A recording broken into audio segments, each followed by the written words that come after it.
Hello, everyone. Welcome to Jamaica 411. Thank you so much for joining me today. I'm your host, Michelle Stern.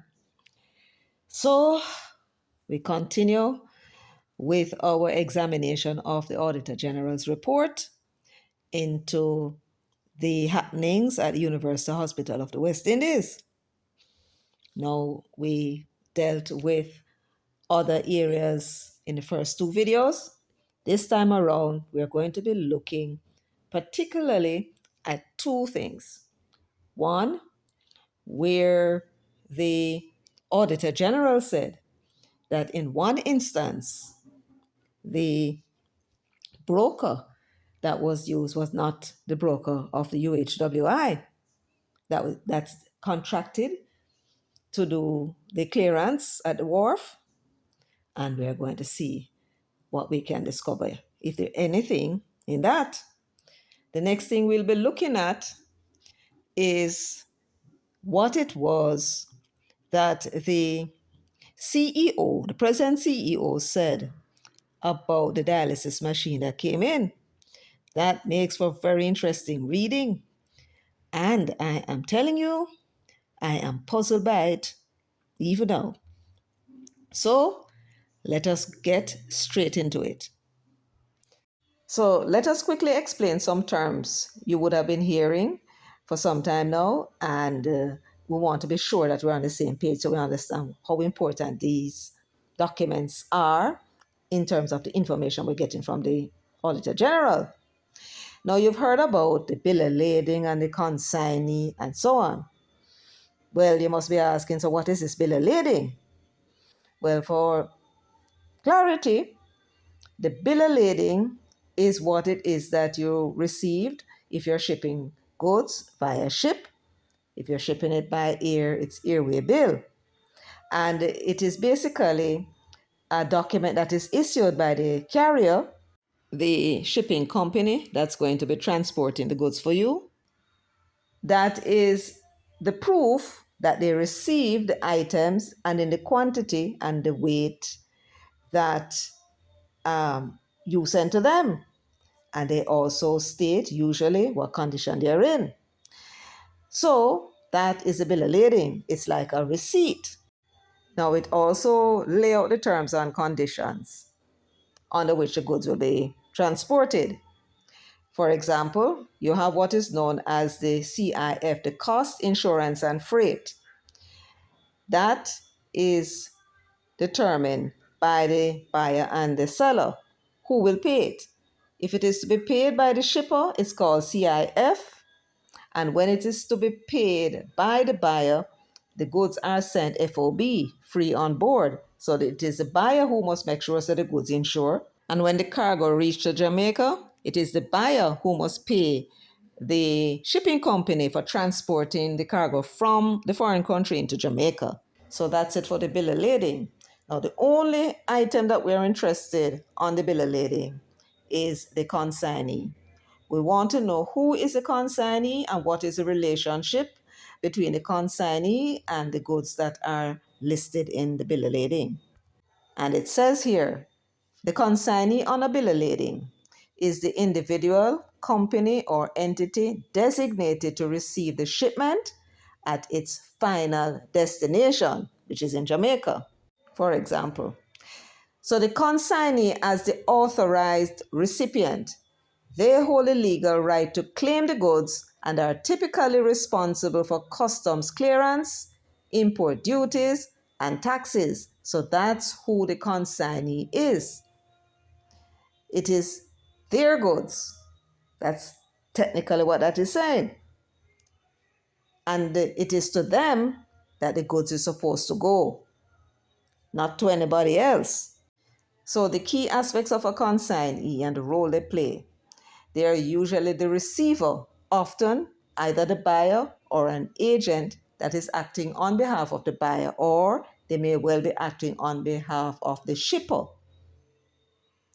There are certain circumstances when they may, if they are authorized agents.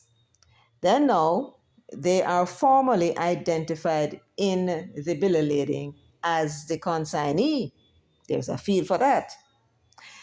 And in international shipping, the consignee is usually the importer of record, which of course is a reason why they are the ones that's responsible for the clearance and paying of all duties and charges at the ports.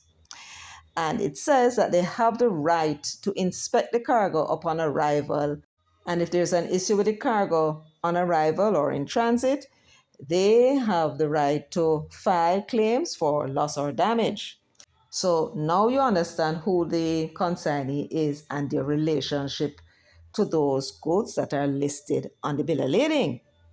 Yes, let us now return to the Auditor General. I believe the four companies that were cited by the Auditor General as having received a benefit from the UHWI when their duty-free status was used to benefit those private companies. Let's look at them first, and let's look at who the bill of lading said were the consignees. First thing. So we are looking now at Company 1. Remember, they had imported on 3 occasions, and the UHWI's duty-free status was used, and they were able to get away with not paying, I believe, 6.6 million in duty for that period. Now it said in the third column, you see that first arrow, import entry, importer or consignee. So this is the information from the C-84 Customs Declaration form that was submitted on the ASYCUDA system by the customs broker. It says here that import entry, importer, or consignee. And they're saying here that it was the private wing, UHWI private wing, which is the Tony Thwaites wing, that was the importer. But this is on the C-84 form. Next to it, where you see that arrow, second arrow, it says bill of lading. And on the bill of lading, it says that, or they said that the consignees were UHWI. So the goods would have gone directly to them. That's what we read. They were the consignee, and it's a bill of lading that said so. So what was said on the customs entry form is one thing, but it's what is said on the bill of lading as who the goods were sent to, and they were responsible for paying the customs duty as well as making any claim if there were damages. It was UHWI. See how important it is to understand the meaning of these documents, or in any event, ensuring that we remind ourselves as to what they mean. Company number 2 imported the furniture and 12 dialysis machines. And it says the bill of lading designated the current CEO as the consignee. So the CEO of the UHWI, the current one, was the consignee on that shipment. Isn't that interesting? But it was a private company too that was listed as the notifying party. And there are some interesting information about it, and we're coming back because this is what we are featuring today. Company number 3 imported the cups and dishes. And the bill of lading for that shipment identified the company, the private company number 3, as both the consignee and the notifying party. So company number 3 was the consignee for their own shipment. Private company number 4, they imported the 40 bins. And it says freight and transportation. The consignee, UHWI Senior Director of Operations and Facilities. But what did the bill of lading say? Let's see. There is no reference to bill of lading in the left column, so we are to assume that the freight and transportation designation was the information coming from the bill of lading. And it was the UHWI Senior Director of Operations and Facilities that was the consignee. Now remember, these 40 bins were indeed imported for the UHWI, and the duty-free status was used. The complaint that the Auditor General seems to have is the fact that she could not determine the makeup of this $11 million that the University Hospital had paid. There was a $2.9 million the duty-free, the waiver, and there were other charges. Now, when the bid document was prepared, they had specifically said that the bid should be presented with the price and the line items for each one of the charges. So you would have the GCT, the customs, and so on separate. They did not do that. What they gave was just a total figure. So the Auditor General is unable to tell whether or not the original bid included the other charges or they were excluded. And so that was what she had a problem with, mainly with this particular shipment. She also had an issue with the procurement method that they had used. They used the sole source method, which meant they only had one bidder. And she wasn't convinced that they needed to have not gone to competitive bidding. But they said that the bidder was the only one who supplied that type of garbage bin. So I don't think we need trouble ourselves anymore with this particular shipment from Company 4. Now, if this performance audit that was carried out by the Auditor General on the UHWI were a Perry Mason movie, it may have been called The Curious Case of the Dialysis Machines. When you talk about curious, then this is it. Because despite the fact that the evidence is clear, I mean, when you talk about evidence galore, this would be a policeman's dream. The evidence is clear that the university hospital had facilitated the importation of these dialysis machine and the furniture and other items using its duty-free status to benefit the private company. The CEO denied that the UHWI facilitated the import. Let us look at this incredible state of affairs.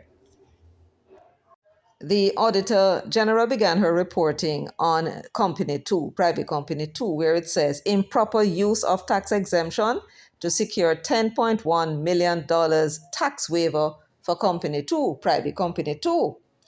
And she said, and we're going to read the whole thing so we get the context of where it is that the UHWI stand in this cascas and whether or not the CEO has made this point that the UHWI did not facilitate this $10.1 million waiver for company number 2.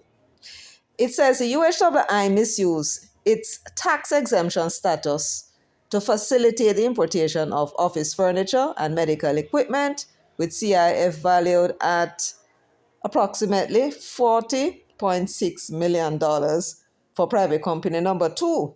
So right away, the Auditor General began her report by saying that they had misused it. Not may have, but they had misused their tax exemption and that they had facilitated the importation of the office furniture and medical equipment for company number 2. She said so, and she's going to tell us more.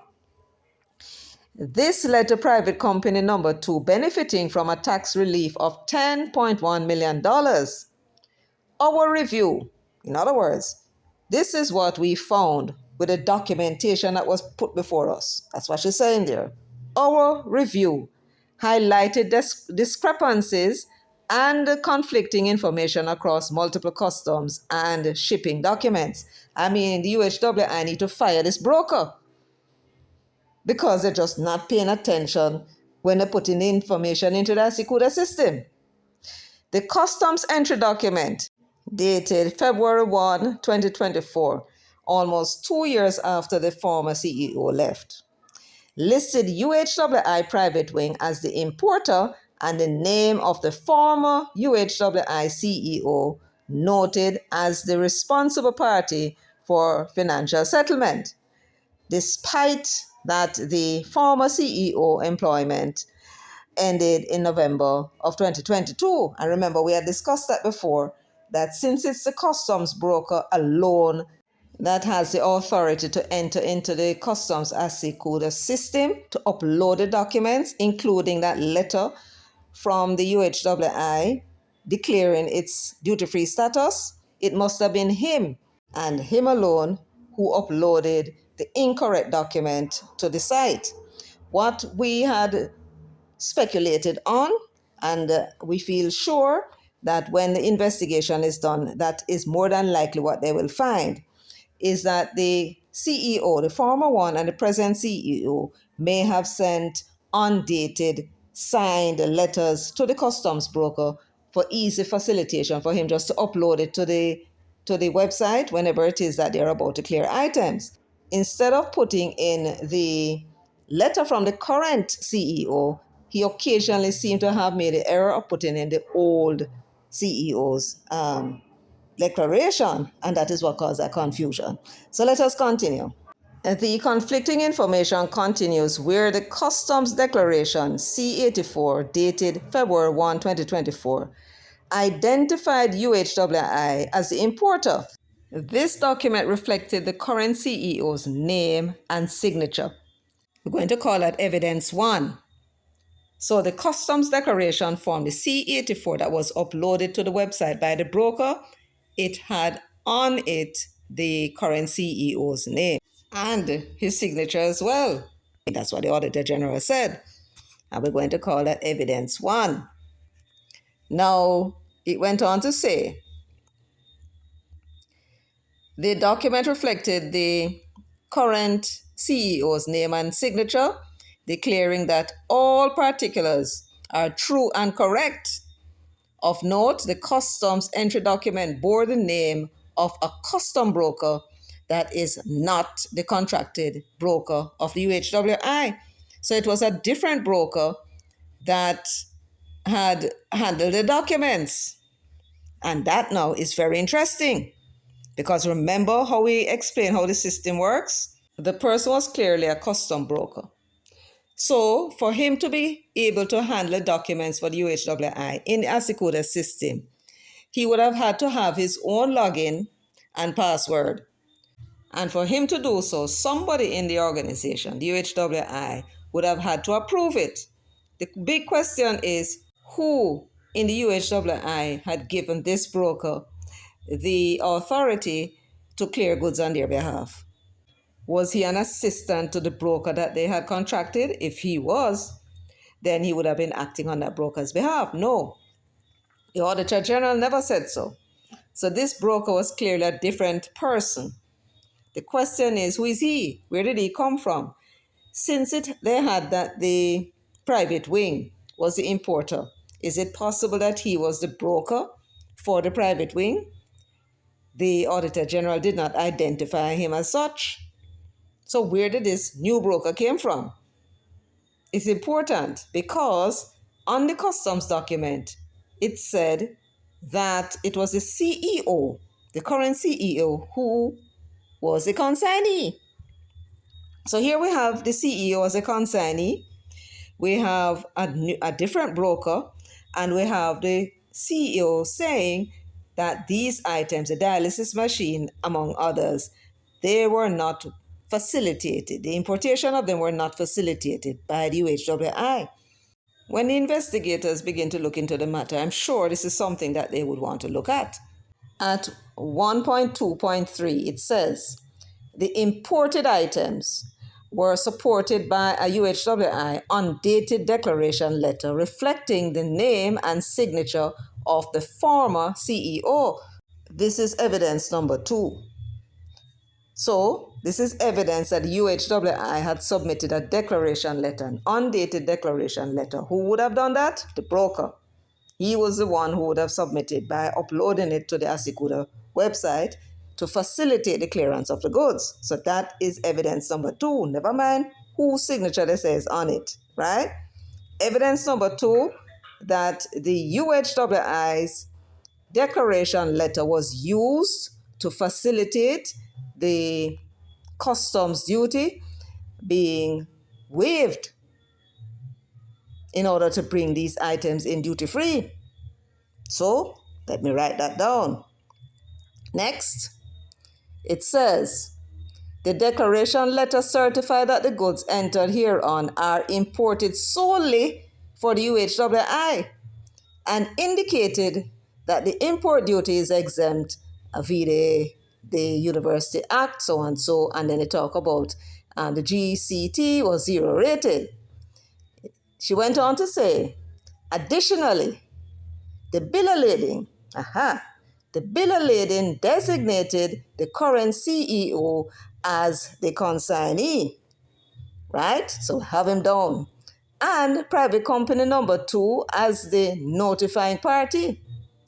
Although the current CEO's name and signature appeared on both the bill of lading and the C-84, the CEO denied that the UHWI facilitated the import. So, if this were to go before the court, these are the documents that would be presented as evidence. You had him with a C-84 form, right, that was signed by the current CEO, right? His signature was on it and his name, and it was uploaded to the ASYCUDA website. That is what the customs officers would have relied on to grant the duty waiver to company 2. Then we had him as a consignee for the goods, which meant that he's the only one who can collect the goods. And the broker clearly was acting on his behalf. Who else in the company could have given the broker the authority to go into the system? That had to come from the company. The company had to do a C-73, remember?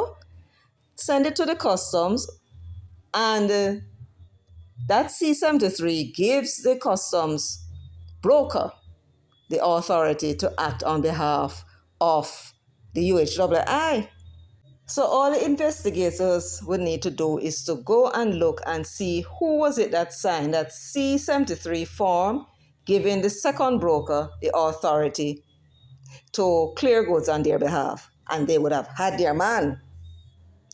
Talk about caught with your fingers in the cookie jar. Now, with this preponderous amount of evidence, big word me I use, man, me I try it out, yes. With this whole heap of evidence, let me use simple language before me get myself in a problem. And with all of this evidence before him, he was the one the goods were consigned to, the dialysis machine. The 12 dialysis machine and the furniture, they were consigned to him, the CEO, the current one. The party that was responsible for the financial settlement was the former CEO, but the former CEO was an employee of the UHWI. So here again, the UHWI name call up. The C-84 declaration form where he writes that everything in the document that he's signing is correct and true. It was his signature, the current CEO, name and signature that was on the document. And the document listed the private wing as the importer in one instance and the UHWI in the next instance. The Auditor General said that on the bill of lading, it is his name and signature that appeared on the bill of lading. And he, of course, was the consignee. And with all of this evidence, the man looked upon the Auditor General and said, like Shaggy, it wasn't me. It wasn't me. You might have seen me in the bedroom or you might be seeing me in the bathroom, but it was not me. So the man tell the Auditor General. Now, him say that the UHWI did not facilitate this particular import. They facilitated the other 3, but not this one. So I'm saying no. Now the question you must be asking is, why? Why with all of this evidence, he would turn around like Shaggy and say, wasn't me. Why? Wasn't me. Why wasn't it him? I think I might be able to give you an explanation of what could possibly be the reason why he was anxious not to have it said that it was a UHWI that facilitated this particular import. Now, I don't know how many of you know, but the UHWI, they also offer dialysis service to the public, and it's a paying service. Something in the order of 6,000 per pop, I think my father was paying when he was on dialysis. And I gather it's more. So, this is a situation that the current CEO finds himself in. You see the issue of him not following the procurement procedure? That is something that they can give him a rap on the wrist about. Yes, we may not have been getting value for money, but they put new systems in place and then can give him a chance and then can get back in work. When it comes to the claim that it appears that a bidder for, was it the laptop? No, for the bins, for the garbage bins, appear to have had previous knowledge, despite the fact that and we will talk about the laptop if it's interesting next time. Whatever it was that went down with that laptop, all of those things, they might give him a rap on the wrist and say, behave and don't do it again, and give him back the work or let him continue in the job. But you see this, the idea that the CEO of the UHWI facilitated the importation of dialysis machine for a private company against his own company is what they would call a conflict of interest. In other words, if indeed, as the evidence would suggest, the UHWI facilitated these dialysis machines to come in with a duty waiver, then that private company will now be in competition with the UHWI. UHWI only has 11 working dialysis machines. That's what the Auditor General found. And this was 12 machines for this private company. And they would now be in competition with the UHWI. And because they were able to bring it in cheaper, when they're going to do them accounting, costing, right? They don't have to put that $3 million or $2.9 million that they had paid in it. So they can offer the service lower than the other set of people who had to pay the duty to bring in their machines. So he's also, the private company too, is also in a position now to be more competitive than the others who offer dialysis service because they had to pay more for these machines. So the unit cost that is going into the calculation for how much you should charge a customer is going to be higher with those others, or ought to be, even if it's a marginal amount. So the idea that you are the CEO of an entity and you facilitated the importation of an item, 12 dialysis machine, duty free, and gone to another company that is now in direct competition to the company that you have a fiduciary responsibility to. I do believe they call that a conflict of interest. His duty as a CEO is to protect the revenue of the entity that he has a fiduciary responsibility to, which is the UHWI. That is an unforgivable offense.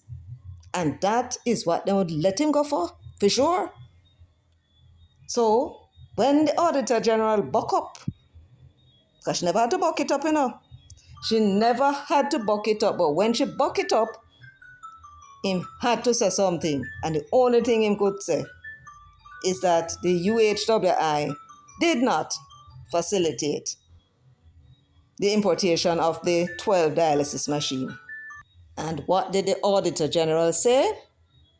She said, the differing statements combined with the lack of supporting documentation and the inconsistent representation across different customs forms signaled the need for further investigation given the misrepresentation about the true ownership of the imported goods and the loss of revenue of $10.1 million.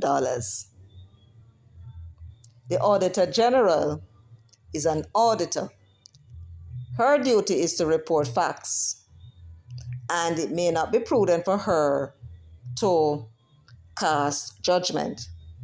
Many persons are concerned that she's not naming name. Had she named name, had she said it was Tom Strokes and Company that had imported these items, we could not be out here freely talking about it. I need you to understand that. Because for sure, Tom Strokes and Company would have carried the matter to court, whether they're going to win yes or no. They just needed to shut up everybody. Because she named no names, we can freely talk about it. Nobody can sue we, even though the somebody is going to be exposed at some point. So this is what I wanted to bring to your attention, my friends. This is a very serious matter. And of all the things you read about the money lost, $23 million loss, and the 1.9 million that they would have paid in customs fee for the benefit of a private company out of the monies that government sent them, given to look after patients and buy sheets and tablets and all them, something IV, something for the patients. Them gonna take it, gonna facilitate private business. This is egregious. And if they conduct an investigation into this and satisfy themselves, the board that is, satisfy themselves that the documents were genuine, not fake, and that it was indeed the CEO who instructed the broker to clear the goods, and they can get that declaration out of the broker, right? He's dead in the water. Right? So no amount of denying that the UHWI was used to facilitate the import of these dialysis machines. Can't help him. Can't help him at all. You have a fiduciary responsibility. What the term fiduciary responsibility means, it is a legal term.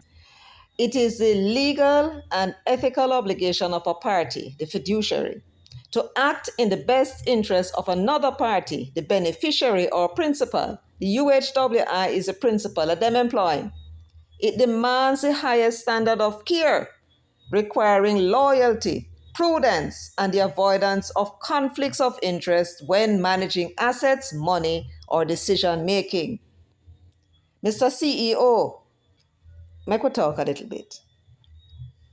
Would you say, given the evidence before us, notwithstanding your denials, would you say that when you, as the CEO of the UHWI, facilitated the importation into Jamaica of 12 dialysis machines for a private company using your good office to enable the private company number 2 to benefit from zero-rated GCT and tax exemption from customs duty? As the CEO of the UHWI, in competition, because you offer dialysis service and you charge. If it was free, it would be a different matter, but you charge. So you had a responsibility as the principal officer who is supposed to run the day-to-day affairs of the UHWI to protect the revenue of the UHWI. Would you say, sir, and you must be honest with yourself, even if you're not honest with anybody else, you must be honest with yourself. Would you say that you discharged your responsibility in the best interests of UHWI? Would you conceive that your actions represented a conflict of interest? Would you agree with me if we were described it as that? Would you say that when you discharged your responsibility, with respect to these 12 dialysis machines that came for private number two in direct competition to the company that is paying you, would you regard that as you having exercised the highest standard of care? Were you being loyal and prudent? Hmm? This is very, very bad. Very bad. And is it that you're going to tell us that you were instructed by higher ups? That's not going to fly. Because a man of your age, as I would say, a dog of your age is no pup. You know ropes, you're a man of the world. And you know you're under no obligation to follow an illegal order. But you know, folks, we know that there's going to be an investigation because the Auditor General has asked for it. And there is something that suddenly occurred to me when I was signing off. It says, additionally, the bill of lading designated the current CEO as the consignee. And indeed, according to the Auditor General, his name and signature was on the bill of lading. Now, what exactly was the relationship between the CEO and the dialysis machines, among other things? We have not yet discussed that. Now, he was a consignee on the bill of lading. So, was he acting as an agent or was he the owner? Two different things. So, the investigation that is going to take place, they need to determine whether he was indeed the agent acting on the behalf of somebody else, perhaps private company number two, or was he the owner? Why did the goods come in and name him as a consignee? Was he the actual owner? That is possible. So when the investigation is being conducted, they're going to have to look into all of these things to establish who exactly was the owner of the 12 dialysis machine that came in and the other items that were in the shipment. Well, friends, that's it for me today. I want to thank everyone who joined me today. I hope you found the video informative. I hope I was able to impart some information you may not have known before. I would certainly appreciate if you'd give the video a thumbs up. Share the video, of course. And if you have not yet subscribed, please do. Feel free to leave your comments in the comment section. Until next time, take very good care of yourselves and walk good.